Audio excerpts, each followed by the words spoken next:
आम्ही एसपी साहेबांना additional SP यांना सर्वांना सांगितले बाबा कारवाई कडक झाली पाहिजे आणि भविष्यात डंपर वगैरे जे चालत आहे बेकायदेशीर त्याच्यावरती कारवाई करणं गरजेचं आहे। पण मला वाटतं रेती हे मोठं माफिया गँग आहे आणि याच्यामध्ये खूप मोठे मोठे लोक अटकलेले आहेत।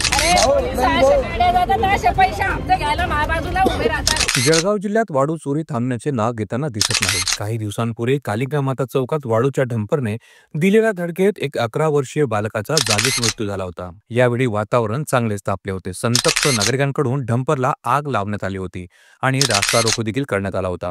यावेळी आमदार राजमामा भोडे यांना देखील धक्काबुक्की झाली होती आणि जमावाला पांगवण्यासाठी पोलिसांकडून लाठीमार करण्यात आला होता।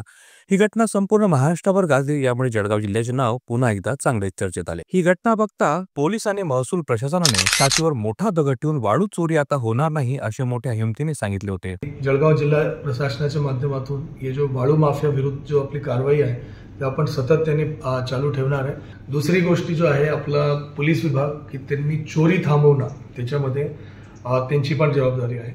परंतु नव्या नवरीचे 9 दिवस अशी परिस्थिती आता दिसत आहे। जळगाव जिल्हा प्रशासनाच्या अगदी नाकावर टिचून नव्याने वाळू चोरी सुरू झाली आहे। थोडे दिवस का होईना वाळू चोरी थांबण्याकरता कोणाला तरी मरावं लागतं ही फार शोकांतिक आहे। कारण ज्याच्या घरातील कोणी जातं तो सामान्य कुटुंबाचा सदस्य असतो। तो कुणा मंत्र्याचा किंवा कोणा अधिकाराचा कुणीही नसतो, म्हणून त्याचे कुणाला काही घेणे देणे नाही।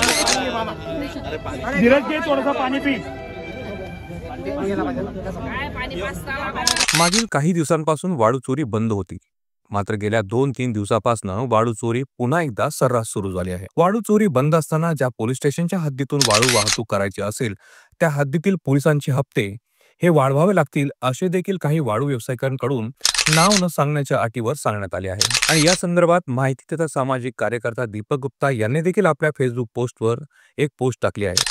त्यांनी तर चक्क कोणत्या पोलीस स्टेशनचे कोण हप्ते घेतं आणि किती आहे हे देखील सांगितले आहे।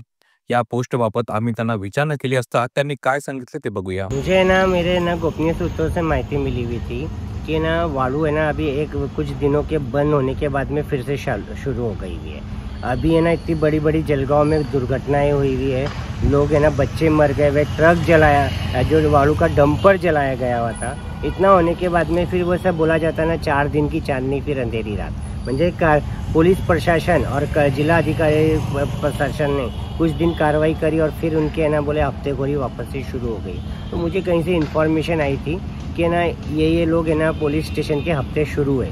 तो मैंने वो हिसाब से मुझे इसकी कोई सत्यता नहीं थी, इसलिए माननीय पुलिस अधीक्षक साहब को उनके ऑफिशियल पेज है फेसबुक पे ऑफिशियल पेज पे टैग करके मैंने पूछा हुआ है कि क्या ये सही है कि ये हफ्ते प्रति डंपर 10,000 रुपये, प्रति ट्रैक्टर 5,000 रुपये लिए जा रहे हैं। तो ये क्या सही है कि ये मैंने उनसे इंक्वायरी में पूछा हुआ है। और दूसरी बात क्या है कि कुछ जो अभी जिला अधिकारी छुट्टी पर है बोल के कुछ तरह न्यूज़ भी आई हुई थी कि जिला अधिकारी छुट्टी पे जाते ही वाळू चालू। तो मेरा एक प्रश्न ये भी है कि जिला अधिकारी जब कार्यरत रहते हैं जब वाळू शुरू नहीं रहती है क्या?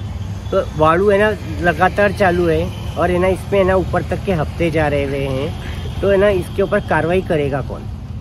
जळगाव जिल्ह्याचे पोलीस अधीक्षक डॉक्टर माहेश्वर रेड्डी आता यावर काय ऍक्शन घेतात याकडे नागरिकांचे लक्ष लागून आहे। आम्ही तुम्हाला येणाऱ्या प्रत्येक भागात दाखवण्याचा प्रयत्न करणार आहोत की वाळू चोरीमध्ये नेमके कोण कोण सहभागी आहेत आणि कशा पद्धतीने हे सर्व सुरू आहे, कोणत्या मोबाईल नंबरवरून या सर्वांचे बोलणे सुरू असते आणि कुणाकडे आणि कुठे कलेक्शन जमा करावे लागते। या वाळू चोरीच्या धंद्यात एकटा वाळू चोरणारा दोषी का, यासह अनेक गोष्टींचा उलगडा करण्याचा प्रयत्न आम्ही करणार आहोत।